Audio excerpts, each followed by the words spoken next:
Makakaupo na po tayong lahat. Kumusta na po kayo? Happy anniversary, JIL Church Worldwide! Praise the Lord! Sino po yung mga nakapunta? Yan. Sino po yung team nood sa bahay? Ayan, praise the Lord. Iba po ang ginawa ng Panginoon nung nakaraang linggo sa anniversary. Ibang klase, no? Iba na namang kapahayagan. May tumutunog dito sa stage. Ayan. Ang ginawa ng Lord nung nakaraang linggo. Amen po ba? Nakakatuwa kasi may bagyo po noon eh. Di po ba? Merong darating na ina-expect na masamang panahon, pero hindi pinaulan ng mismong oras na yon. Nung umaga, medyo pinasarap yung daloy, no? Yung init na pawi. At hanggang pag-uwi, yung pag-uwi, no? Saka umulan, di ba? Nung pag-uwi, saka umulan. But praise God, ang ganda-ganda ng ginawa ng Lord. Ang ganda ng mensahe ng Panginoon. At nakakatuwa, no? Dahil, again, yung ating pong tema, ngayong Christ Authority is the answer, standing as one church. Kung titingnan natin, 47 years, parang 3 taon na lang, 50 na po, no? Golden years na po ang ibinigay ng Lord sa JIL Church Worldwide. Palakpakan po natin ang Panginoon. Praise God! Hallelujah! We're looking forward po doon. Konting-konting talo na lang yan, 48, 49, and 50. Praise God. At syempre, mahabang panahon pa hanggang di dumadating si Lord, ang ating mission na ipahayag ang kanyang salita. Maraming mga tao mabago ang buhay. Hindi po tayo titigil na gawin yon para kay Lord. Amen? Ngayon po ay, di ba yung ano natin ngayon, yung tema ay standing as one church. Ayan. At hindi po nawawala, no, sa buhay natin, sa pamilya natin, at maging sa simbahan o sa community o whatever na nandoon po tayo, meron pong mga tinatawag na adversity. Yan. Ano ba yung adversity? Ayan po ay yung mga sigalot. Ayan. Merong mga hindi pagkakaunawaan o may mga pagsubok o pagliglig o shakening na tinatawag. At maging ang ating pamilya o ang ating simbahan o tayo mismo ay kinakailangan palang maging isa, no, sa pananampalataya at sa Panginoon despite, even in the midst of adversity, trouble, and persecution. Madali kasing maging isa kapag okay ang lahat. Paano kapag may problema? Di ba? Sa loob ng bahay, sa relasyon, sa loob ng simbahan. Paano kung may shakening na nangyayari? Paano kung yung shakening is coming from the outside at naaapektuhan in the inside? Ayan, mga tao lang naman tayo, no, na naaapektuhan tayo sa mga nangyayari sa ating paligid. Pero iba ang sinasabi ng Biblia. Ang Biblia ay nagsasabi sa atin ng kaparaanan na mas nagiging malakas po tayo kung tayo ay nag-iisa. Alam niyo po ba na ang apoy, di ba? Alam natin, pag sinabing apoy, destructive, di ba? Yan ang nasa isip natin, lalo na kapag may mga sunog, alam naman natin, no, na nawawala halos lahat, di ba? Lately, meron tayong nabalitaan na may mga buhay pang nawawala. Pero hindi pa rin kami maglilingkod sa inyong mga Diyos ni sinasamba sa rebultong ginto na pinagawa ninyo. Next po. Ayan. Sige po, tuloy natin. Namula ang mukha ni Haring Nebukadnezar sa tindi ng galit kina Shadrach, Meshach at Abednego. Kaya't iniutos niyang painitin ng 7 ulit ang pugon. Inutusan din niya ang ilan sa mga pinakamalakas niyang kawal, nagapusin sila Shadrach, Meshach at Abednego at ihagis sa mga naglalagablab na pugon. Ginapos nga sila nang hindi na inalis ang damit ang panloob at panlabas, turbante at iba pang nakasuot sa kanila at inihagis sila sa naglalagablab na apoy. Next po. Dahil sa mahigpit ang utos ng hari na patindihin ang init ng pugon, lumabas ang apoy kaya't nasunog at namatay ang mga kawal na nagdala kila Shadrach, Meshach at Abednego. Samantalang nakagapos pa rin na bumagsak sa naglalagablab na apoy ang tatlong kabataan. Yan po yung climax ng kwento. Pero paano po ba ito? Nung panahon na ang bayan ng Israel ay nalupig, no, natalo sila, ang Babylon, ang pamunuan ng Babylon ay kinuha yung mga anak ng mga noble, no, ng mga kilala at may kapangyarihan sa bayan ng Israel. At dinala yon sa Babylon. Kasama puro niyan sila Daniel, sila Shadrach, Meshach at Abednego. At alam na po natin yung story na nilagay po sila sa isang parang curriculum, pinag-aral sila para matutunan ang kultura, pananalita at pamamaraan ng mga Babylonia. At dumating yung pagkakataon na si Daniel po ay nagkaroon ng pagkakataon na i-interpret, no, yung naging pangitain o yung panaginip ng hari at that time. At nabigyan po si Daniel ng posisyon doon sa government at that time ng Babylon. At hindi lang po yun, pati yung kanyang mga kaibigan na sila Shadrach, Meshach at Abednego ay naging parang mga governors o naging parang mga mayors po natin at that time. May mga area po sila na kanilang pinamamahalaan. At dumating yung pagkakataon na si King Nebuchadnezzar ay nagkaroon ng isang malaki na statue. At yung statue na yon ay kailangan iniutos sa mga tao na kapag tumunog yung kampana o tumunog yung awit na yon o yung musika na yon, lahat, no, wherever they are, sila ay luluhod, sasamba doon sa statue na yon. Pero ang tatlong kabataan na ito ay nanatili sa kanilang pananampalataya at hindi sumamba doon sa estatwa o Diyos-Diyosa na ginawa ni Nebuchadnezzar. Isinumbong sila ng mga kapwa nila, no, na mga mayor at mga namamahala din doon at that time. At sila, siyempre galit na galit si Nebuchadnezzar dahil kaya niya nga ginawa yon para to put people in authority, matakot sa kanya at ipaalam, ipadama, no, na siya yung makapangyarihan, no, sa lugar na yon. At nung pinatawag yung mga kabataan na yon, yan na po yung ating binasa. Na nakikita natin na sa galit, no, ni Nebuchadnezzar dahil hindi pa rin bumigay para sumamba sa Diyos-Diyosa nila, ang tatlong kabataan na ito, iniutos na painitin ng 7 times. Siguro, marami nang naihulog doon, pero sa galit, 7 times, no? Na pinainit yung pugon. Ano pong nangyari? Nilagay po doon yung tatlong kabataan sa init, no? Sa pagmamadali. Tinalian sila, hindi na nga, pati kung ano isuot nila, kung anong dala nila, as is sila itinapon doon. At ano pong nangyari, no? Makikita natin, by the time, ang dulo po ng storya nito, hindi po sila nasunog. Iniligtas sila ng Panginoon. Tingnan po natin, no, na katulad po ng pangyayaring ito sa Daniel chapter 3, sila po ay literal na nasa apoy, no?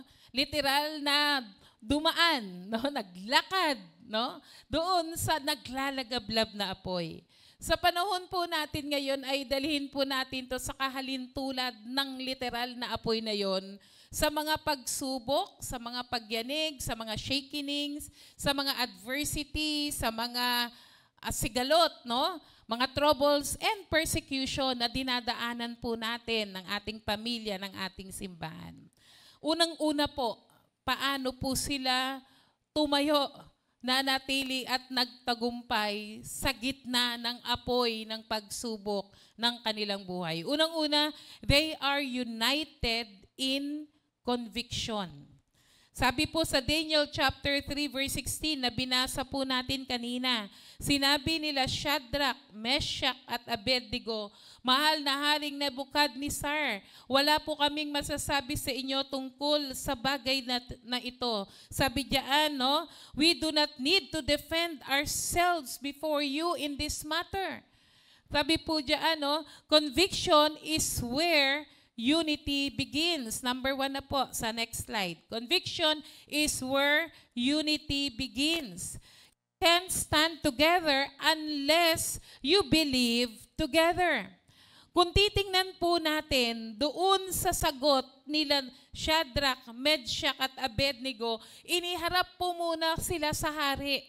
Tinanong, no, baka may last chance na magbago isip nyo. Last chance na hindi kayo masunog at ilagay doon sa lumalagablab na apoy. Pero, ready na po sila sa kanilang isasagot doon sa hari kay Nebukadnezar. At bago pa man yan, alam naman nila yung consequences ng kanilang gagawin. Na kapag hindi sila sumamba, pag tumunog yung musika na yon at hindi sila yumuko, di nila sinamba, di nila sinunod, yung pinag-utos ni Nebukadnezar, ay alam naman na nila yung consequences nun. At nung dinala sila doon sa harap ng hari, hindi na po sila nagpatumpik-tumpik pa na sumagot. Dahil meron silang tinatawag na conviction. In the first place, alam na nila yung kanilang tinatayuan. Alam na nila yung kanilang paninindigan. Alam na nila yung kanyang pinaniniwalaan. Amen po ba? Hindi na po nila inantay, no? Those 3 men didn't wait until the music played to decide what to do. No, hindi na nila inantay yun na, tutunog. Sige, pag tumunog yung musika, baka pwede na kaming maisalba. Gagawin namin yung pinagagawa sa amin para hindi kami malagay doon sa pugon. They don't wait. They don't wait until the music played to decide what to do. Their hearts was already settled. Yung kanilang mga puso, long before the test came. Kung tutuusin, di ba? Mahabang panahon, nilabas yung utos, tapos ilang beses na siguro yan during the day, baka 3 beses o ilang beses, tapos may nakakakita sila, hindi sila nag-aalala. Alam naman nila yung resulta. Hindi na nila, kumbaga bago pa, alam na nila na darating yung pagkakataon na ilalagay sila doon sa pugon. Pero hindi naman nila kailangan na mag-isip pa kung ano ang kanilang desisyon dahil sa pasimula pa lang, alam nila na tatayuan nila ang kanilang pananampalataya sa Panginoon. They have made up their minds that no matter what happened, they would serve God alone. Amen po ba? Alam na nila yung desisyon nila. Tayo dumadating sa pagkakataon, kaya nga dapat ang isang pamilya ay malinaw sa kanilang pananampalataya at pinaninindigan sa salita ng Diyos. Kaya napaka-importante sa isang mananampalataya na alam niya ang sinasabi ng Biblia. At napaka-importante sa isang simbahan kung ano rin ang kanilang pinaniniwalaan at pinaninindigan. Para kapag dumating yung banta na ikaw ay kumbaga magiging kakaiba doon sa tinuturo ng Biblia, sa conviction o pinaninindigan dapat at pinaniniwalaan natin na sinasabi ng Biblia, hindi ka basta-basta bibigay.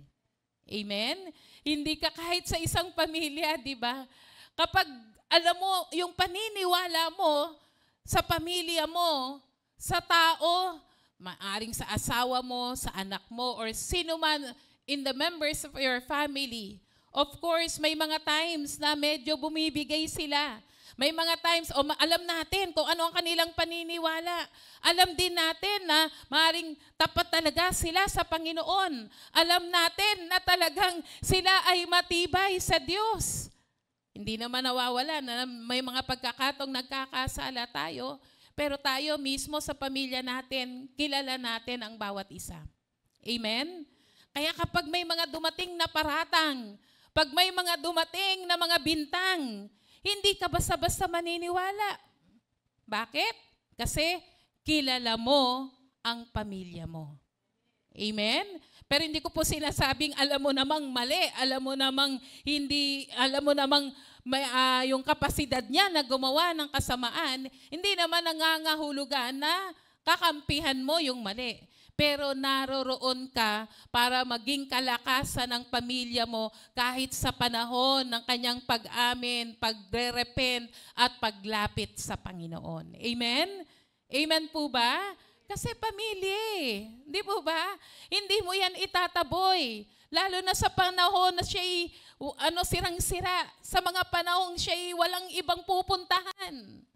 Di po ba may mga pagkakataon tayo na sa pamilya natin merong nagkakasakit o sabihin na natin, isipin natin yung mga pagkakataong meron silang mga they need deliverance, kailangan nila ng kalakasan.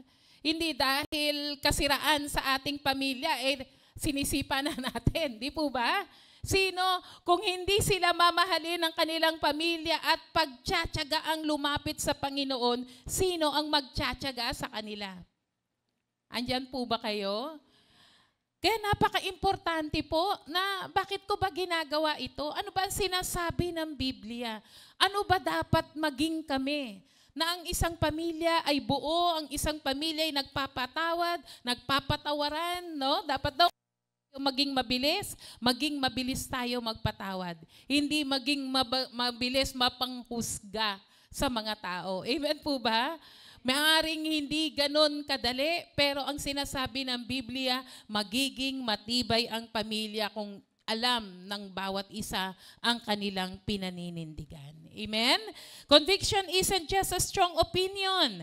It's truth anchored in your spirit and it's faith that doesn't change with culture or pressure. Makikita natin sila Shadrach, Meshach at Abednego, bagamat sila, mga kabataan sila na dinala sa Babylon, brainwash sila kung tutuusin eh. Pinag-aral sila ng mga Babylonian culture, Babylonian language, at kung ano-ano pa. Pati nga pagkain, di po ba? Pinapakain sila ng pagkain ng Babylonia, di ba? Pero nag-decision sila that they will not defile themselves. Di ba? Puro mga dahon ang kanilang kinakain, di ba? Kaya palagay ko itong mga kabataan na to, walang high blood, no? Walang problema sa kasi puro di ba? Puro dahon ang kinakain. Yung conviction nila nandun, na kahit inilulublob sila paulit-ulit sa kulturang mali o sa mga pressure, katulad yan, mapre-pressure ka. Bakit? Ang dami niyong namumuno. Tapos 3 kayo na plus si Daniel, although si Daniel parang prime minister, statesman at that time. Di ba kung tutuusin, dapat makiayon ka. Di ba yun ang takbo yun ang buhos Pero hindi. Simula pa lang, alam na nila ang kanilang pananampalatayanan. Kilala na nila ang kanilang Diyos. Kahit paliguan sila doon sa kultura, i-brainwash ng paulit-ulit, hindi mababago ang kanilang pananampalataya sa Panginoon, ano man ang kultura. Sa panahon natin, ano ang kultura? Ang kultura ngayon, di ba? Naglaganap. No, kapag bumukas ka ang kultura ngayon, pag sinabi sa social media, madaling maniwala tayo, di po ba? Lalo na pag maraming nagsasabi. Pero hindi nangangahulugan dahil marami ang nagsasabi, ay yun ang totoo. Babalik at babalik ka doon sa salita ng Diyos. Babalik at babalik ka sa katotohanan. Amen? Dito na pumapasok, no, yung talagang ano ang tatayuan mo. United in conviction. That doesn't change kahit sila ay pressured. Kaya sabi nga nila kay Nebuchadnezzar, Hari, hindi na po namin kailangan ipagtanggol ang aming sarili. Parang sinasabi niya, so be it. No, hindi mababago ang aming isip. Ano man ang mangyari sa amin, ready na kami. Conviction unites the faithful. Kapag ang mga mananampalataya ay alam nila ang kanilang pinaninindigan at tinatayo ang prinsipyo ng Diyos, hindi sila basta-basta bibigay. Dahil ang mga tapat sa Panginoon, iisang pananampalataya, kaya sila ay nagbubuklod. Conviction unites the faithful. When you know what you believe and why you believe, you can stand shoulder to shoulder with others who share the same foundation. Dahil iisang Biblia, iisang Diyos, iisang Panginoon, anuman ang mangyari, alam mo na meron kang kapwa mananampalataya na titindig sa katotohanan. Amen po ba? Titindig sa salita ng Diyos kahit anong mangyari. Nakita niyo po itong tatlong kabataan na to? Isang bagay, ba't malakas ang loob nila? Nagdagdag ng lakas ng loob. Tatlo kami. Amen po ba? Amen po ba? Pero kahit wala, dapat tayuan mo mag-isa. Pero ibang klase. Yung lakas na ibinibigay kapag merong kang kasama na kapareho ng iyong pananampalataya. Unity without conviction is fragile. It falls apart under pressure. But when families and churches are built in God's Word, they can withstand any storm. Kapag ang isang pamilya, ang isang simbahan, ang mga mananampalataya ay nagsasama-sama, iisa ang isip, iisa ang puso, iisa ang pinaniniwalaan at pinanampalatayanan kahit anong mangyari, hindi mabubuwag ang samahan, ang pananampalataya, ang pamilya, ang simbahan. Maraming mga tao, nagtitipon-tipon sila for a certain cause. Diba? For a certain cause. Pero parang di naman nila naiintindihan, ano ba itong sinalihan ko? Sa social media, marami tayong nakikita. At madalas nakiki-post din tayo, nakiki-comment din tayo. But your comment reflects what you stand for. Minsan natatakot tayo, di ba? Ala, dudumugin ako. Diba? Dudumugin ako ng sangkatutak kung comment nga ako minsan di ba? Tapos sangkatutak. Di ba? Sabi ko, ito ang pananampalataya ko. May nagsabi sa akin, JIL ka, no? Sagutin ko nga, sarap sagutin, obvious ba? Obvious ba? Dahil ang tatayuan ko, hindi yung sa taong yun. Ang tatayuan ko ay ang katotohanan na sinasabi ng salita ng Diyos. Amen po? At napakasarap na lumalaban ka sa isang laban na alam mong hindi ka lang nag-iisa. Na ang kapwa mananampalataya. Dahil kung sasama ka lang na hindi mo alam, ano bang basihan nito? Eventually, they will fall under pressure. Magkakanya-kanyang pulasan yan. Ay, nabuko na, etc. Pero ikaw, kung ang tatayuan mo ay katotohanan, kahit anong pagsubok, kaya ang title natin, one in the midst of fire, na kahit anong mangyari, kahit anong sabihin, kahit anong pressure, matibay ang conviction mo. Dahil nakabuild yan sa salita ng Diyos and they can withstand any storm. Ikaw, naiisip mo ba ang pamilya ay hindi darating sa pagsubok? Darating ang pagkakataon na yan ay liligligin, yan ay susubukin. Amen po ba? Meron ba pamilya rito na hindi nakadanas ng ganon? Gumib up ka ba?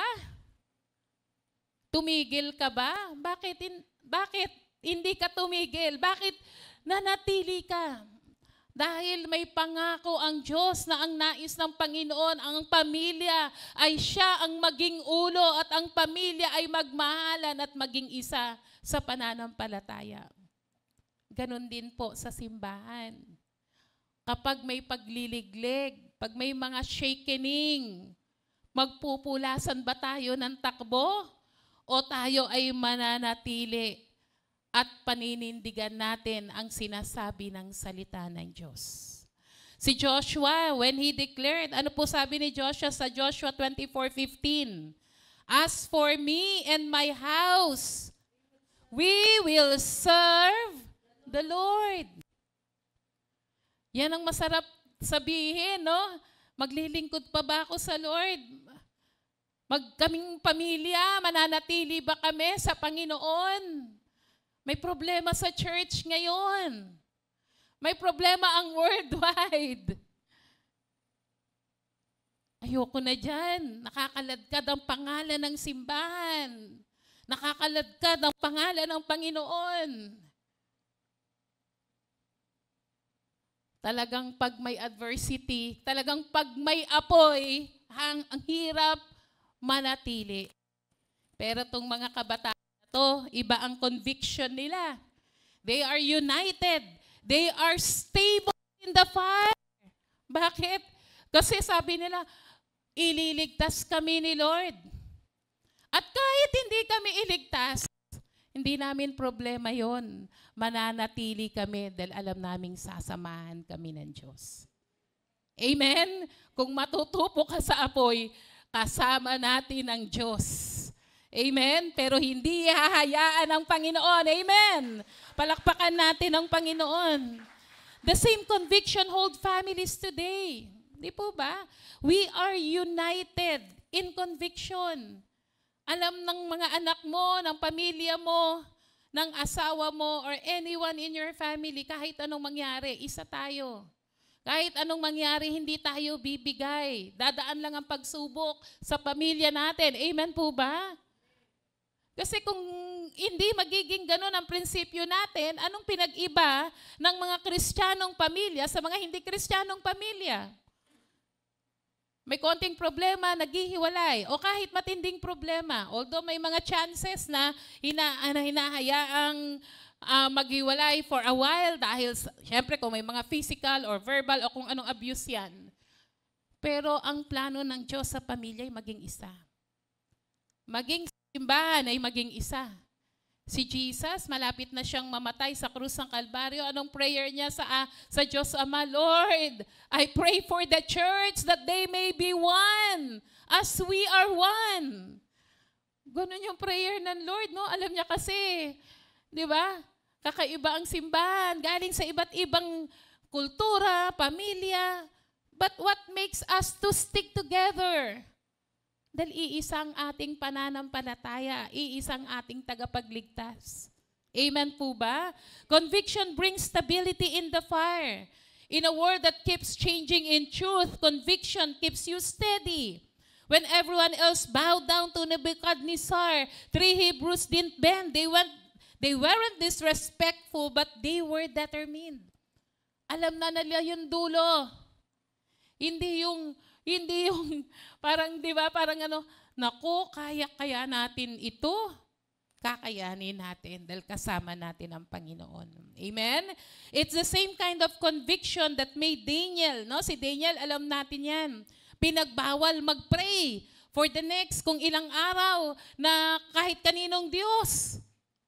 Pero si Daniel, sabi ng Bible, as he usually does, ibig sabihin, hindi lang yung time na pinagbawal. Lagi niya nang ginagawa 3 times a day, facing the east, no? Facing yung Jerusalem, kung saan man yung temple. Nagpre-pray siya doon. Kahit alam niyang bawal. Alam niya yung kapupuntahan. Because his conviction doesn't make him popular. Yung ating pinaninindigan, yung ating pananampalataya, hindi magiging popular. Pero gagawin kanyang tapat. Amen? You may not be popular, but it makes you faithful. Na kahit anong mangyari, hindi ka bibigay sa sinasabi ng salita ng Diyos. Alam niyo po sa US, meron pong isang baker. Parang ano ba yon? Yung parang bakery. Yan. Pero sa Shell yung bakery na yon. Kilalang kilala siya, yung bake shop na yon, na gumagawa siya ng mga magagandang cake. At siya po ay kinasuhan. No? Dahil meron po kasing nagpagawa sa kanya ng isang cake ng ikakasal. Na parang wedding cake. Ayan, wedding cake. At doon sa wedding cake na yon, may ilalagay, di ba? Lalagay ng ikakasal, yung parang picture, yung ano na ilalagay, ipapatong. Kaso hindi babae at lalaki ang ilalagay. So, nagpagawa ng ano. So, nag-refuse siya. Sabi niya, it is against my biblical conviction na babae at lalaki ang ikakasal. Pero ang pinagagawa nga ay hindi babae at lalaki ilalagay doon sa cake. For that decision, he lost customers, faced years of lawsuit. Siyempre, masyadong malalakas ang mga grupo ng mga tao doon na labag, no? Dinimanda sila, tapos niridicule sa media. Ngayon, in-interview siya. Sabi doon, ang pangalan niya kasi ay si Jack Phillips. Tinanong siya, pinagsisihan mo ba na tinanggihan mo yung paggawa ng cake na hindi babae at lalaki yung nakalagay doon sa cake? Sabi niya, he said, if I have to choose between being accepted by people or being faithful to God, I will choose faithfulness every time. Sabi niya, in effect, sinabi niya, hindi ko pinagsisihan. Dahil kung papipiliin ako ulit, kung ang papipiliin sa akin ay matanggap ako ng mga tao o ng media, or maging tapat sa Diyos, pipiliin ko pa rin maging tapat sa Diyos. Palakpakan nga po natin ang Panginoon. That's conviction. Even if the world burns around me, I will not bow. Amen? When that family holds conviction, when the church holds that conviction, we become a force the enemy cannot divide. Amen? Dahil ang trabaho ng demonyo ni Satanas, ang kaaway, alam niya, very powerful ang mga Kristiyano, ang simbahan, pag nagkakaisa. So ano kanyang gagawin? Para hindi maging powerful, maglalagay siya ng spirito ng di pagkakaisa. Lalagay siya ng kaisipan na magtatalo-talo ang mga tao. Anong mangyayari? Bibigay. Diba? Magiging mahina. Sabi ng Philippians 1:27, stand firm in one spirit, with one mind, striving together for the faith of the gospel. Ito, sample lang po itong mga nangyayari sa atin ngayon eh. Pero I believe hindi natin aabutin, no, yung sinasabi ng tribulation na matinding mga pagsubok. Pero sample na po yung mga nangyayari sa atin ngayon, sa ating pamilya. Saan ka tatayo, kapatid? We should become a force the enemy could not divide. Conviction is what anchors unity. It keeps us drifting when fires of culture or conflict blaze around us. Kaya mga kapatid, for us to stand as one in the fire, we should be united in conviction. Number 2, united in courage. United in courage. Facing the fire together. Sabi sa Daniel chapter 3, verse 17 to 18. Sabi po dyan, balikan po natin yung verse. Daniel chapter 3, 17 to 18. Gawin ninyo kung iyan ang gusto nyo, ang Diyos na aming pinaglilingkuran, ang magliligtas sa amin sa naglalagablab na pugon at mula sa inyong kapangyarihan. Verse 18, kung hindi man niya kami ililigtas, hindi pa rin kami maglilingkod sa inyong mga Diyos ni sasamba sa rebultong ginto na pinagawa ninyo. United in courage. Nagkakaisa sa lakas ng loob. Ayan. Lakas ng loob. Courage is the second mark of united people. Conviction tells you what is right, and courage helps you to do it. Dapat matindi muna yung paninindigan mo. Ayan yung nagsasabi sa'yo ng what you are fighting for. At ang courage, yung lakas ng loob, ang magbibigay sa'yo ng kakayahang gawin mo ito. Si Shadrach, Meshach, and Abednego weren't fearless. So, biglang tingin natin, wow, ang tatapang naman ng dalawang to. Ng tatlong to. Di ba? Ng tatlong to. Maling kung ikaw ba naman nandun, di ka ba matatakot? Di ba? Isipin mo, tinalian ka na. Tapos, dinala ka pa, malalaking mga katawan, yung mga nagtali sa kanila. Sa tindi ng apoy, hindi pa sila nilalagay sa pugon, yung may hawak sa kanila, nilamon na ng apoy. Di ba? Parang kung tutuusin, wow, testing. Magbabago ba isip ko? Eh, yung magdadala sa amin, nauna nang kinain ng apoy. Di ba? Pwedeng, hindi natin alam, hindi naman sinabi ng Biblia, pero kung titingnan natin, hindi dahil sa hindi sila natakot siguro, pero isang bagay ang sigurado, tapat sila sa Panginoon. Amen? Palakpakan nga po natin ang Lord. It is not because they weren't fearless, but they were faithful. They look at the flames and said, sabi nila, no? Siguro, tindi na ng, may rin ba? May tunog ba ang apoy? May tunog po ba ang apoy? Minsan may tunog, no? Lalo na, pugon yun. Siyempre, baka gumaganon yun. Hindi lang tunog siguro. Yung init, damang-dama mo na. Di ba? Pero kung titingnan natin, habang pinanonood, nakita nila siguro yung naglalagablab na apoy, hindi pa rin nagbago ang kanilang conviction. Sabi nila, di ba?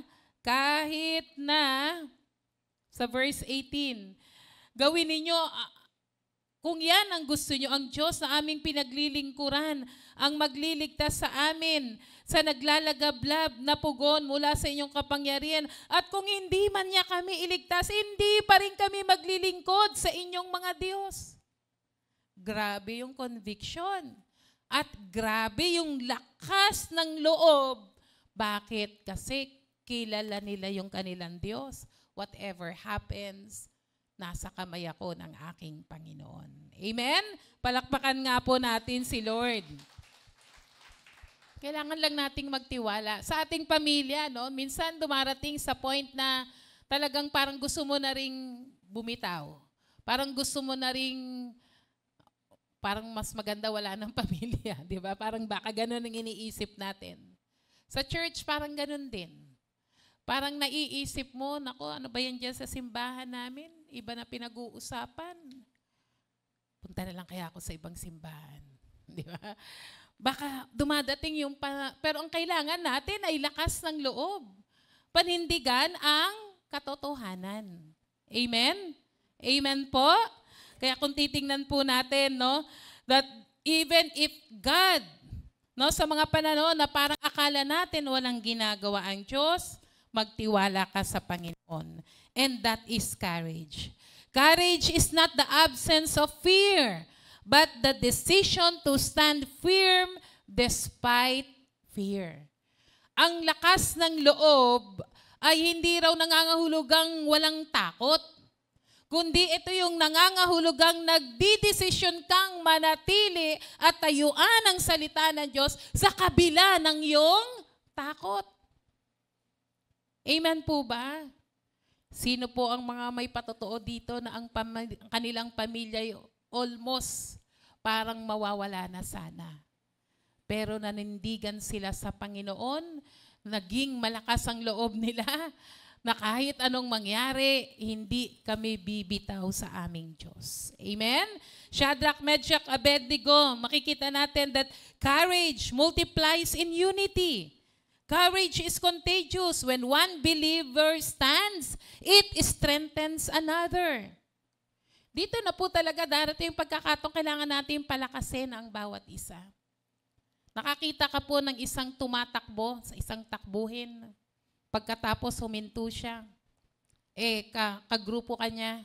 Tapos sabi mo, instead na bigyan mo ng tubig o kaya mag-cheer ka, go, go, go, kaya mo yan. Ang sabi mo, uy, kulelat ka na. Baka gusto mo nang tumigil. Baka, di ba ganon? Pero kapag yung merong mag-cheer sa'yo, merong magsasabi sa'yo, kaya mo yan. Sasamahan ka ni Lord. Kaya mo yan. Aayos din ang buhay ng pamilya mo. Amen po ba? Ang sarap dahil may kapatiran kang nagbibigay ng lakas ng loob.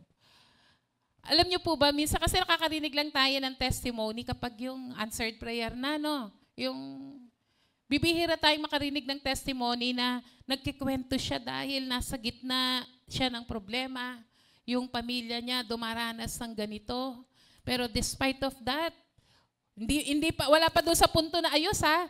Ibig sabihin, they are in the midst of trials pero nagpapatotoo itong kapatid na to. Andyan po ba kayo? And that is courage. Sipin mo kahit nasa siya ng pagsubok, ipinoproklama niya na hindi siya titigil, may gagawin ng Panginoon. No matter how long it will take. Amen? Palakpakan natin ang Panginoon. Kaya kailangan po natin ang bawat isa sa isang pamilya. Alam niyo po, ang prayer ko, lahat po tayo, maibalik po natin yung ating daily family altar. Di ba ginawa natin yun nung pandemic? Kaso nung after ng pandemic, balik na sa trabaho, natigil na. Kailangan nating maging isa sa pananalangin. Para pag dumating ang pagkakataon, alam nyo doon kasi yung I believe natutuwa ako kapag may prayer ang family. Kasi doon nagsasabi yung bawat isa, bawat miyembro ng pamilya kung ano yung mga struggles niya. Ano yung mga nangyari sa kanya sa maghapon, ano yung mga alalahanin niya. Naalala ko yung prayer namin, laging, minsan kahit hindi nasabihin, hindi namin nabanggit na yun ang ipagpe-pray nung naka-assign sa prayer, nababanggit niya sa panalangin. Nakakatuwa, di po ba? Dahil naalala kahit hindi banggitin.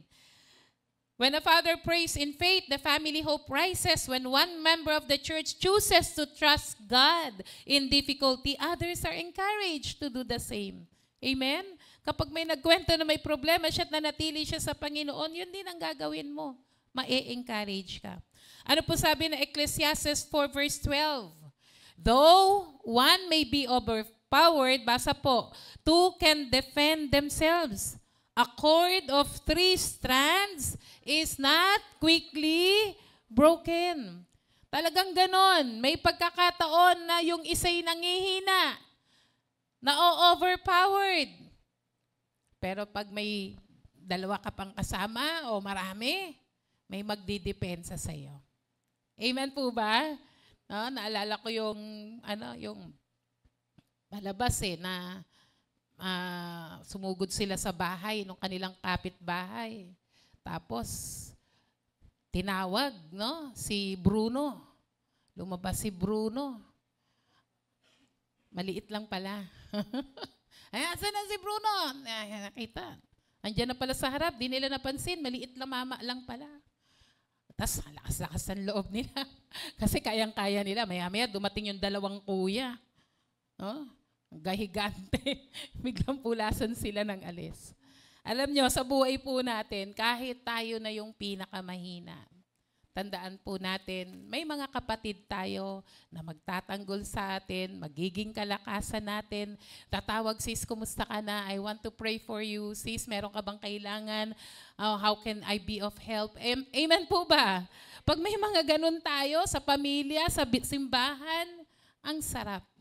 Dahil alam mo, hindi ka basta-basta matatalo. Dahil may mga kapatid kang sumusuporta sa iyo. Palakpakan po natin ang Panginoon. The devil knows that if he can divide us, he can defeat us. But if we stand together, courage becomes unstoppable.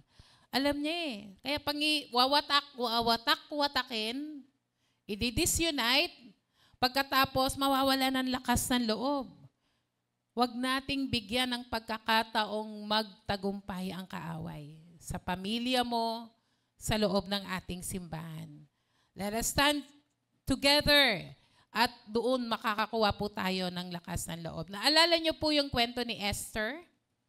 Di ba? Si Esther, nung siya ay naging asawa ng hari, pero hindi alam ng hari na, alam nilang mga Hudyo sila, pero may mga taong galit na galit sa kanila.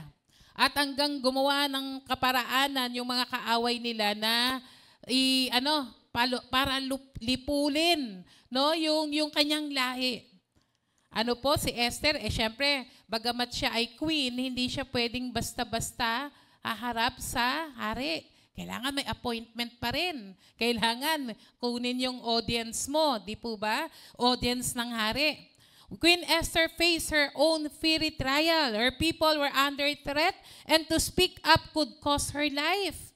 No? But when Mordecai said, "Who knows but that you come to the kingdom for such a time as this?"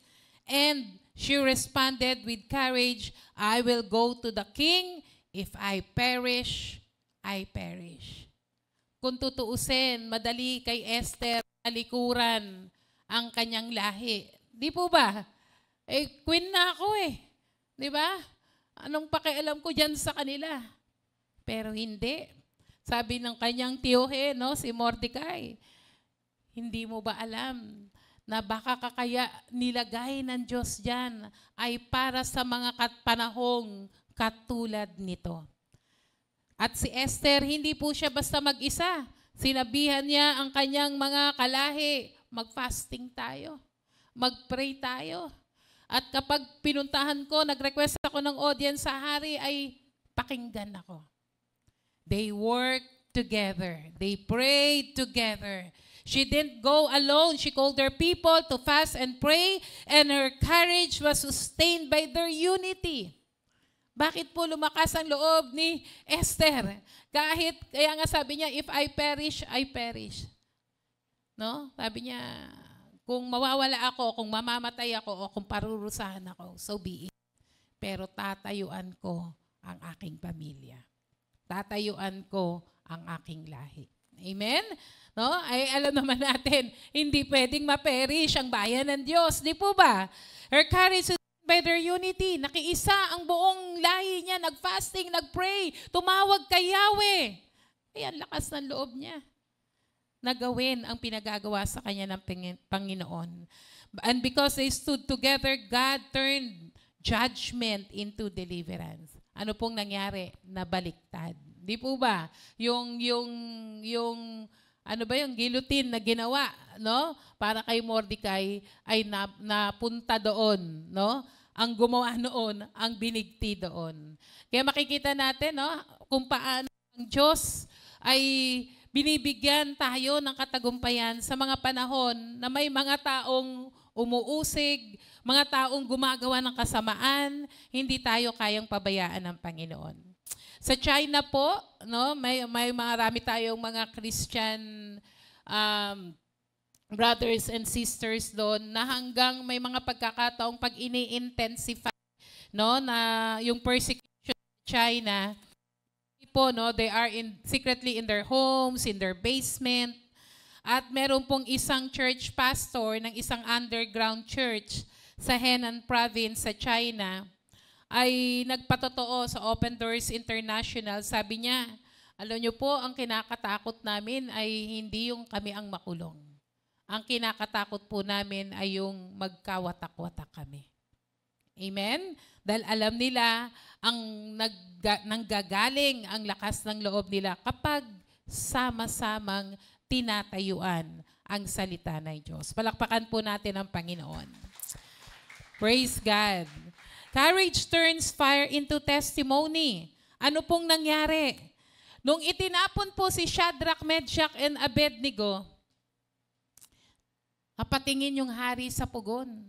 Di ba 3 lang yung itinapon natin dyan?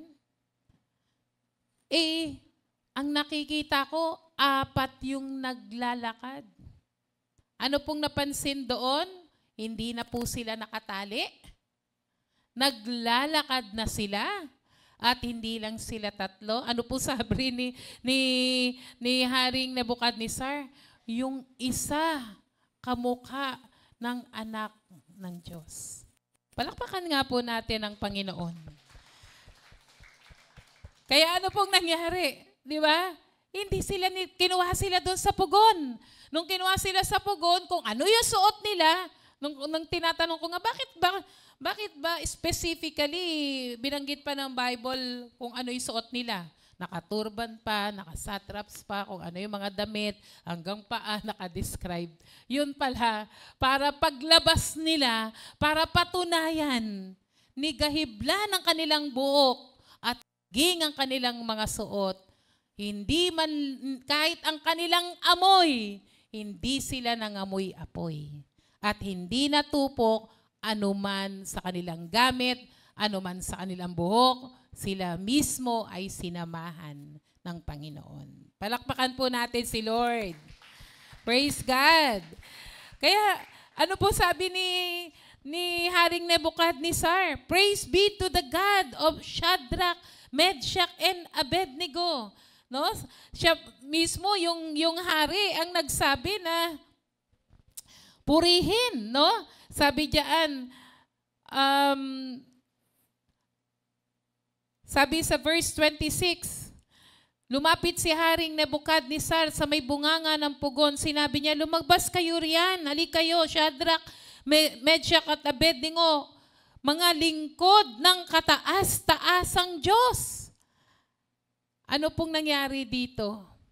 Kahit ang mga hindi mananampalataya, dahil sa patotoo ng iisang paninindigan at iisang tapang o lakas ng loob na baliktad. Naging buhay na patotoo ang ginawa ng Diyos kila Shadrach, Meshach, Abednego. Palakpakan po natin ang Panginoon. Ganun din po, no? Kapag yung alam ng mga tao, nangyayari sa pamilya natin, tapos nakita, biglang nakita, buo kayo. Baka iba masabi ko, no? Nakita, ina-expect ng mga tao, baka iba na yung kasama mo, baka iba na yung pamilya mo. Tapos nakita kayo ulit, isang pamilya. Bakit? Kasi sinamahan kayo ng Panginoon. Maraming mga tao ang maluluwalhati sa ginawa ng Diyos sa inyong buhay. Joshua 1 verse 9, sabi po dyan, be strong and courageous, for the Lord your God is with you wherever you go.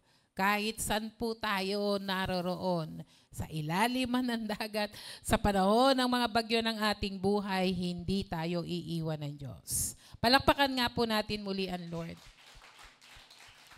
Number 3, united in Christ's presence. United in Christ's presence. Sabi sa verse 25, sabi, nagtaka at biglang napatindig, sa 24 po na, nagtaka at biglang napatindig si Haring Nebuchadnezzar at tinanong ang kanyang mga tagapayo, hindi ba 3 lamang ang inihagis sa apoy? Opo, kamahalan, sagot nila. Bakit 4 ang nakikita kong walang gapos at naglalakad sa gitna ng apoy nang hindi nasusunog? At ang tingin ko, ang ika-4 ay parang anak ng mga Diyos. Kahit si Haring Nebuchadnezzar, alam niyang ang presensya ng Diyos ay sumama sa 3 kabataan. The most powerful part of this story isn't that the men survived the fire, but it is that God joined them in it. Ang sarap ng katotohanan na kapag tayo ay nasa gitna ng pagsubok, ang pamilya natin, ang simbahan, hindi naman inaalis sa gitna ng apoy. Nandiyan ba kayo? Dinadaanan mo pa rin yung bagyo. Dinadaanan mo pa rin yung pagsubok. Hindi ka naman inalis doon. Pero hindi yun ang totoong istorya.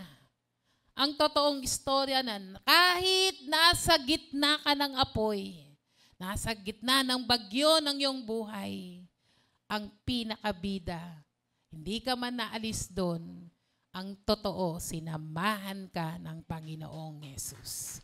Palakpakan natin si Lord. Naalala ko lang, no? Sabi ko, ano kaya sinabi nung 3? Sabi niya, wow, kasama namin si Lord. Ang lamig-lamig dito. Hinaan mo nga yung aircon. Mga ganun yung sinabi nila. Isipin, Dati yung lakas ng loob mo, nanggagaling doon, di ba? Yung point number 2 natin, yung kasama natin, lakas ng loob natin, courage. Kasi may mga kapatiran, may kasama kang kapareho mo ng isipan, kapareho ng pinaninindigan. Malakas na loob mo noon. Hindi ba mas lalong, baka magtatalon ka, baka sabihin na, lakasan nyo pa ang apoy. Di ba? Siguro sila rin, nakita nila. Totoo, hindi ako pwedeng pabayaan ng Panginoon. Nasa gitna man ako ng apoy, may plano ang Diyos. Yung umpisa ng ating teaching, ang apoy, ginadarang ang ginto sa apoy para tanggalin yung mga infirmities doon, yung mga pangit, mga hindi dapat nandun. No? Ginabago ang ating karakter. Kaya hindi tayo inaalis sa apoy muna. Anong ginagawa ng Lord? Para hindi ka bumigay, binigyan ka ng kaibigan. Binigyan ka ng kasama sa bahay na mananatili, mananampalataya kasama mo. Binigyan ka ng mga kapatiran sa church. Hindi lang yon, huwag kang mag-alala. Ako mismo sasama sa iyo sa gitna ng apoy at bagyo ng iyong buhay. Palakpakan natin si Lord. Ano bang kinakaharap natin ngayon? Minsan, pag di na natin kaya talagang, kaya yung sabi ng Bible, no, na walang pagsubok na dumating sa iyo na hindi naranasan ng ibang tao. At sabi ro, no, kung bibigyan ka ng Lord ng kaparaan ng malagpasan mo, matatapos din yan. Amen? At tandaan mo, every step of the way, sinasamahan ka ng Panginoon. Sa mga pagsubok na meron po tayo. When they stood together in conviction and courage, the presence of God appeared and the furnace became a place of fellowship. His presence is revealed in unity. Anong sabi po ng Matthew 18:20? Where 2 or 3 gathered in my name, there I am with them. Kapag nagkakasundo, nagkakaisa, at tumatawag sa Panginoon, naroroon ang ating Diyos. Kapag ang isang pamilya, hindi nakakalimutang manalangin. Minsan, ang pamilya kasi, magpre-pray lang kapag pag may matinding pangangailangan, tama po yun. Pero sana kahit wala tayong matinding pangangailangan, lumalapit tayo sa Panginoon. Amen po ba? He didn't promise to meet us only in the mountaintop. He promised us to meet in the fire. When believers walk together through suffering, Jesus walks with them. Sa panahon ng mga paghihirap at pagsubok natin sa buhay, sinasamahan tayo ng Diyos. When a family prays through pain, He draws near. Pinapaalam ng Lord, mas malapit ang Diyos sa atin. When a church worship in hardship, His presence fills the room. Sa mga panahon na nararanasan po natin ngayon, mas lalo tayong dapat maging isa sa pananampalataya. Isang ating tatayuan. Isa ang ating paglalaban, ang katotohanan ng ating Panginoon. Amen? Ano man ang mangyari, whatever it is, hindi pwedeng mag-compromise si Lord. Hindi natin pwedeng i-bargain na, Lord, kasamahan ko to sa church, ha? Hindi. Ang iba-bargain, ang hindi natin pwedeng pilipitin ang kamay ng Diyos at baluktutin niya ang justice at baluktutin ang katotohanan. Hindi natin pwedeng suhulan ng Diyos. Ilalabas ng Panginoon ang katotohanan, whatever it is. Amen? Pero ang mga mananampalataya, nananatiling isa. Paul and Silas in prison in Acts chapter 16. Di ba, sila'y nakulong, pero ang ginawa nila, sila ay nag-praise and worship, kahit naka-buckle, kahit may mga chains sa kamay, sa paa. Paano kaya yun? Tayo nga dito, wala pa namang chain. Hirap na tayong taas yung kamay. Hallelujah. Paano kaya pag may chain pa? Wala na. Kaganon. Hindi na maitaas. Si Silas at si Paul and Silas, kahit they are in chains, they are praising the Lord. Amen po ba? Ano kayang kinakanta nila? Hindi natin alam. Pero sinasabi, but at midnight they began to pray and sing hymns, not separately but together. Aba, dalawa lang sila, pero at least dalawa tayo, ha? Yan. Dalawa tayong kakanta. Ano pong nangyari? And there was an earthquake. The chains fell off, the doors opened, the jailer was safe. Amen? Anig, natanggal ang kanilang tanikala, bumukas ang pinto, takot na takot yung gwardiya, nako, matatakasan ako ng preso. Pero ano pong sabi ni Paul sa kanya? Andito lang kami. At sineran pa ng salvation. Amen po ba? Palakpakan nga po natin ang Panginoon. Dahil sinamahan sila ng Panginoon. His presence brings freedom. Si Shadrach, Meshach, and Abednego, it destroyed what had them bound. Ano po yung nawala? Ano po yung napansin nyo? Sabi nung kwento, tinalian sila, kung ano yung kanilang suot, mula ulo hanggang paa, yun pa rin, walang tinanggal. Pinasok sila doon. Paglabas nila, ano pong nawala? May mga damit pa rin sila. May mga sapatos pa rin. Everything, di ba? In-identify isa-isa. Kung ano yung suot, yun pa rin ang suot pabalik. Ano pong nawala? Nawala yung tali. Yun ang natanggal. Katulad ng apoy. Tinatanggal ang mga hindi dapat sa atin. Kila Shadrach, Meshach, and Abednego, yung taling yun. Hindi yun dapat nasa kamay at paa nila. Tinupok ng apoy. Isipin mong galing magtupok ng apoy, yun lang. Di ba? Parang kung meron kang tali, kumuha ka ng kandila, doon mo lang tinapat, no?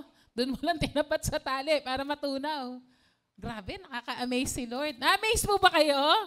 Sipin mo lahat. Walang nasunog kahit konti. Ni gabuhok, sabi ng Bible. Pero yung tali, natupok. Because the presence of God brings freedom. Ano ba yung mga tali natin sa buhay? Huwag tayong mag-alala pag dumadaan tayo sa apoy o pagsubok ng buhay.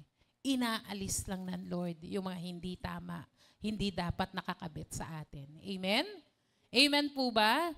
Maging sa ating simbahan, dadaan lang to. Yung mga ugali natin, kaisipan, mga bagay na hindi nararapat sa mga mananampalataya, dadaan tayo sa apoy. Sasamahan tayo ng Panginoon. Dapat wala na yung tali paglabas natin. Amen po ba? Dahil nagbibigay ng kalayaan ng ating Diyos. Palakpakan po natin ang Panginoon. And God's presence turns the fire into witness. Yung mismong Nebukadnezar, nanampalataya siya doon sa Diyos ni Shadrach, Meshach, and Abednego. Ganon din po sa atin. Malalagpasan natin to lahat. At isa lang ang sasabihin, pag may nagtanong, anong ginawa mo? Buti hindi kayo naghiwalay. Buti buo po rin kayong pamilya. Anong sasabihin mo? Sinamahan kami ng Panginoon. Oy, anong ginawa niyo sa church? Kakatuwa, no? Kung ano-ano na pong sinasabi. Na yung letter J, kung ano-anong pangalan ng pinapalit sa JIL. Malalagpasan natin to. Amen? Dahil sasamahan tayo ng Diyos. Palakpakan po natin ang Panginoon. Standing as one in the fire of this world are real. The flames of fear, ano ba yung mga apoy na yan? Takot, persecution, division, discouragement. Parang lumalagablab ng gusto ang apoy. But just as gold shines brighter after the furnace, so do God's people when they stand together. We are called to be in one conviction, one in courage, and one in Christ's presence. A family united in faith cannot be shaken. Amen po ba? Kaya dapat effort po tayo na ang pamilya inilalagay sa Panginoon. A church united in love can't be broken. Ang simbahang iisa, ang puso, iisa ang pagmamahal, ang pag-ibig sa Panginoon, hindi yan basta-basta mabubuhay. A believer who walks with Christ cannot be defeated. The fire may be hot, but the fourth man still walks with us. Maaaring tumitindi ang pagsubok sa buhay natin, sa pamilya, sa simbahan, kung paano si Shadrach, Meshach, and Abednego may fourth man. May ikaapat na tao na nakita doon sa buhay po natin ang Panginoong Yesus, kailanman hindi aalis sa ating tabi. Huwag mo lang paalisin. Diba? Sasamahan po tayo. Isaiah 43 verse 2, when you walk through the fire, you shall not be burned, nor shall the flame consume you. Kaya mga kapatid, rebuild our family altar, strengthen one another, and if your heart is afraid, you are not alone. God never promised to keep us out of fire, but He did promise to walk with us in it. Palakpakan po natin ang Panginoon. Tumayo po tayong lahat. Praise God.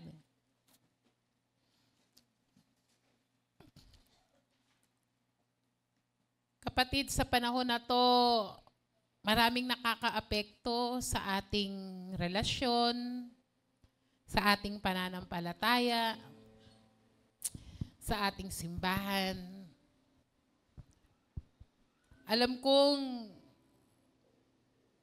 yung apoy, hindi natin maiiwasan yan. Yan ay pamamaraan ng Diyos para pagtibayin tayo. At sa gitna nun, hindi ka dapat titigil. Sa gitna nun, hindi ka dapat mawalan ng lakas ng loob. Una, balikan mo ang salita ng Diyos. Be united. Let us all be united in conviction. Wala naman tayong ibang tatayuan kundi ang salita ng Diyos, hindi salita ng tao. Amen po ba? We should be united in courage. Ang sarap ng mga sa pamilya nyo, may kaagapay ka na nananalangin at dumadala ng mga dalahin sa buhay. Sa simbahan, ano man ang naririnig natin o nakikita nangyayari sa labas, mananatili ka yung lakas ng loob na pagkukuhaan mo sa Panginoon. And lastly, ang presensya ng Lord. Ano bang mga pinagdadaanan natin ngayon? Huwag kang susuko dahil sinasamahan tayo ng Diyos. May we sing this song and make this our prayer and declaration. Na anumang bagyo sa ating buhay, anumang apoy o pagsubok na ating pinagdaraanan, manatili tayong payapa sa presensya ng ating Panginoon.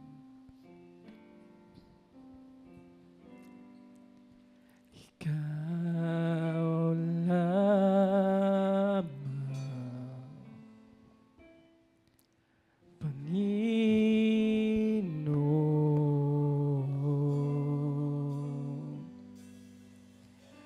kaagapan,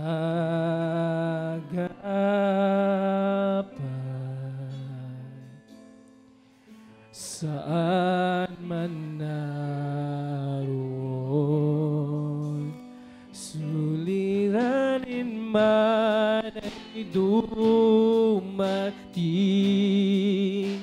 Ikaw lamang, O Diyos, ang sasambahin. Panginoon ko, sa iyo lamang mananatili kailan pa. May we sing it again. Kapahingahan sa'yo nakamtan,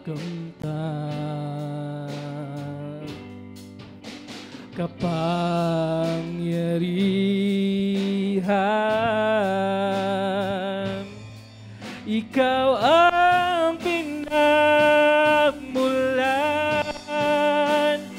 suliranin man ay dumating. Ikaw lamang, O Diyos, ang sasambahin. Panginoon ko, sa iyo lamang mananatili kailan. Suliranin man, suliranin man ay dumating. Ikaw lamang, O Diyos, ang sasambahin. Panginoon ko, sa iyo lamang mananatili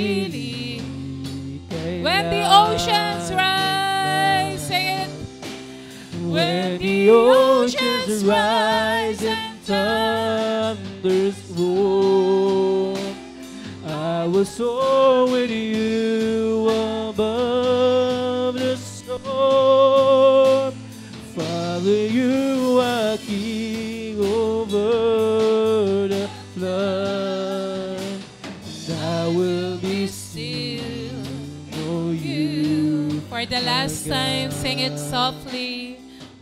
The oceans rise and thunders roar. I soar with you above the storm. Father, you are king over the flood, and I will be still, know you are. Hallelujah. Tayo po'y mananalangin. Kung narito po yung member ng family nyo, you can join hands together. Sige po, pwede nyo pong lapitan. Kung wala naman po, humanap ka ng isang kapatiran that you can pray for his or her family.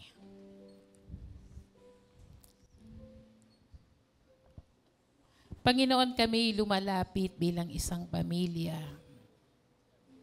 Naririto yung ibang miyembro ng aming family at maging ang mga kapatiran. Maaaring dumadaan kami, Lord, sa matinding pagsubok, sa bagyo ng buhay, sa apoy, Panginoon, na aming nararanasan. Pero maraming salamat, Lord, kasi nararapat mang daanan namin ito upang hubugin mo kami, ang aming pananampalataya, ang aming karakter. Maraming salamat sa katotohanan, Lord, na kailanman hindi ka umalis sa aming tabi. Hindi mo kami iniwan. Ang bawat pamilya na naririto, Panginoon, pagtibayin mo po, O Diyos. Sa ginhawa at sa hirap, magsasama, mananatili. Sa kawalan at sa karamihan, mananatili dahil naririyan ka. Dumating man ang mga pagsubok sa mag-asawa, ang magulang sa anak, o ang magkakapatid. Mananatili, Lord, kami sa iyo. Hindi kami mananangan sa aming sariling lakas. Because you, Jesus, is what keeping us together. We are united in conviction, united in courage, malakas ang loob naming malalagpasan namin ito. At lalo sa isang katotohanan na hindi ka, Panginoon, napapagod mag-alaga sa aming pamilya. Lagi kang may pakialam, lagi kang nangungulit. Pagpalain mo ang bawat relasyon, mag-asawa, magulang sa anak, ang mga magkakapatid. Na ang aming tatayuan lamang, Lord, ang salita mo, ang Biblia, ang katotohanan. We'll always go back to your word. Kapag may mga pinagtatalunan kami, babalikan namin, Lord, ang prinsipyo ng Biblia. Na nakabase lamang sa pag-ibig mo, kapayapaan, katotohanan. Nilalapit rin po namin sa iyo ang aming simbahan. We are a group of imperfect people. Walang perpekto sa amin, Lord. Puro kami kulang, puro kami fall short, O Lord. Pero dahil sa aming Panginoong Jesus, kami napatawad, nagkaroon kami ng kakayahan na makapaglingkod ng dahil sa iyo. Huwag mong hayaang sirain ang kaaway, ang iyong katawan, ang iyong simbahan. Kung kailangang dumaan sa apoy para matanggal yung mga impurities ng aming mga kaisipan, ng aming mga puso. Hindi kami matatakot, Lord, kasi we have the fourth man in the fire. Kasama ka namin, Panginoon, sa gitna ng mga apoy at pagsubok. Ayusin mo, Panginoon, kung meron man kaming problema in conviction on what we stand for. Kung meron man kaming problema to encourage one another. Make us one. Ang tingnan namin, Lord, Ikaw ang aming Panginoong Jesus. Not our imperfection, but the perfection of Christ living in us. And that what makes us one. Ikaw, Jesus, ang maging dahilan para maging isa kami sa puso, sa isip, sa kaluluwa. Turuan mo kaming magpatawaran, magbigayan. Turuan mo kaming mag-unawaan. To share another's burden because we are a family. Pamilya kami, Panginoon. Naririto kami hindi para mag-ubusan, magkagatan o saktan ng sinuman. Church is a place of comfort. A church is a place of refuge. Dito kami tatakbo, Lord, dahil meron kaming mga kapatid na tutulong sa amin, na mag-aalaga sa amin, magmamahal sa amin. Thank you, Lord, for making us one. And Lord, alam namin marami ka pang gagawin sa GIL Don Bosco, sa GIL Moonwalk, sa GIL Church Worldwide. To fulfill your mandate to go to the world and preach your gospel and teaching them to observe, Lord. Maraming salamat dahil hindi yung ginagawa ng kaaway, pinababagal niya kami, pinatitigil niya kami. Kaya ang demonyo aming sinasaway at inaalis ang lahat ng kanyang mga pakana para sirain ang pamilya, para sirain ang simbahan. In Jesus' name, para hindi magawa ang plano ng Lord. Talo ka na, Satanas, at lahat ng iyong mga kasinungalingan, lahat ng mga untruthfulness, because you are the father of lies. In Jesus' name. And there is no truth in you. In Jesus' name. Lord, hindi kami kayang pabagalin ng anumang mga bagay. Magpapatuloy kami, ihayag ang iyong salita, ipakilala si Jesus sa napakaraming tao at maraming sumunod sa iyo at mabuhay ng binabago ng may kapangyarihan ng bawat isa. Marami pong salamat. Cover us tightly by the blood of Jesus. Anumang pangangailangan ng bawat isang pamilya, bawat isang miyembro ng simbahan na ito, Lord, Ikaw ang kumatagpo. We receive your blessings and miracles and favor today, O God. We thank you, Lord, and we give you praise. In Jesus' name. Amen! Palakpakan po natin si Lord.